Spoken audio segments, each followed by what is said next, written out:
ছবি তুলি খেলাই যাও লাশ ধরো আগে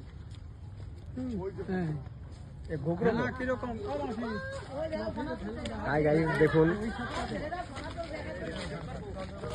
ওই সাপটা তো হ্যাঁ ওই সাপটা আবার কান আমরা যেটা দেখলাম ওইখানে থাকে ওর জন্য ওকে দেখতে পাচ্ছি না কদিন ধরে না সাপ 3-4 দিন ধরে দেখতে পাচ্ছি না আমরা ওখানে থাকে ওই পাথরে কোটরা নিয়ে এসো কৌটো নিয়ে এসছিস জয় এখন ওই জঙ্গলে ছাড়ি কৌটো নিয়ে এসছিস না ওনাকে বলেছি একটা কৌটো একটা কৌটো দাও না এটা কি কয় এটারে এটা হচ্ছে খয়ে গোকরো এটা কি পুরুষ না মহিলা এখানে খোলসের জন্য আনন্দ গাছতলা ওখানে থাকছিল কদিন রোদ পোয়ার ধরে আরে ছাড়িও না না ও ঠিক ধরে আসা দেয় আমার কাছে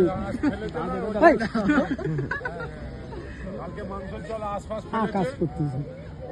জয় ধরে রাখ লেজ ধরে রাখ ছাড়বি না এটা কি মেয়ে সাপ না হ্যাঁ এটা মেয়ে সাপ এই মেয়ে সাপ বলতে কৌটোটা নিয়ে আসুন ডিম হচ্ছে নাকি দাঁত চেক করতে হবে না বুঝি নাই এটা কৌটো নিয়ে আসতো প্লাস্টিক কৌটো দেন এটাকে দিয়ে দেন এটা না না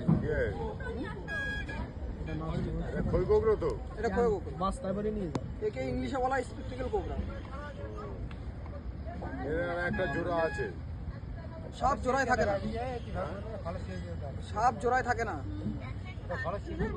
আরে ওখানে ছিল খোলস ভর্তি ওখানে খোলস ভর্তি ওই তো খোলস চেঞ্জ করে এখানে ঢুকছে আজকে বের হয়েছে ফোন দিয়ে হাজবেন্ড প্রবলেমের সাথে পালিয়ে গেছে সাপ যখন মিলনের সময় তখন জোড়ায় আছে বলছি না যে পাথর গুলো থাকে বয়স কেমন হবে সাপটা ভালো বয়স হবে তাহলে এতক্ষণ আমরা ওই সাপটা ওইখানে আবার এখানে 5 বছর হবে একটা কুকুরের 35 বছর কুকুরটাকে ছুতে পারলো না তাই বেরো হয়ে গেছে একদম কোটরে দিতে বলুন কোটরে দিতে বলুন বোঝা যায় কাউকে কামড়েছে কি বোঝা যায় চলে গেল আজ যেতে পারবো কোটরে কোটরে দিতে বলতো আরে কোটো দাও ওনাকে বলে রাখলাম একটা কোটরে দিতে আমাকে ওইটা নিয়ে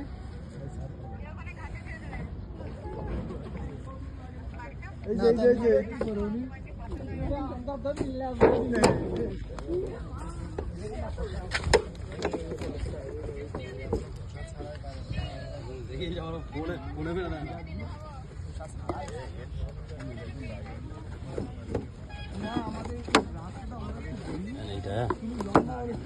এটা পেরেক দেবেন তো পেরেক এটা পেরেক দাও নাহলে ফটোটা ফুটো করতে হবে নাহলে মরে যাবে পেরেক নিয়ে আসো পায়খানা করে দিয়ে ফুটো করলে অক্সিজেন নিতে পারবে এমনি ওই মুখটা তো ছিদ্র আছে অসুবিধা হবে পায়খানা করছে আমরা উঠছিল খোলস ছাড়ছে কালকে জল দেয়া তো হয়েছে গরম ছিল তুমি জানো না খোলস ছাড়ছে বুঝলে আমরা পেরেক দিতে না আমি দেবো আগে এই দেবো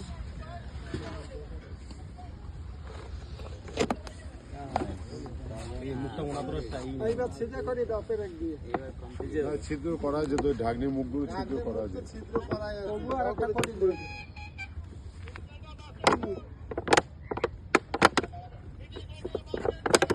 এইবার আমাকে ঘরের পিছনে নিয়ে ছাড়ি দাও না উনি নিয়ে তাহলে এটা ছেড়ে দিই সাপ এখানে 100 মিটারের ভিতরে ছাড়লে আবার যেখানে সাপ সেখানে চলে আসবে একটু দূরে ছেড়ে অন্য জঙ্গলে ছেড়ে দেবেন আর লাগবে না আর অজগর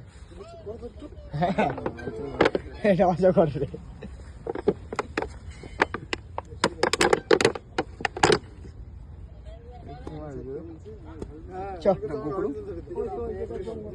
খই গোকুড় এমন ফনা হ্যাঁ তখন হাতের পাঞ্জার মতন ফনা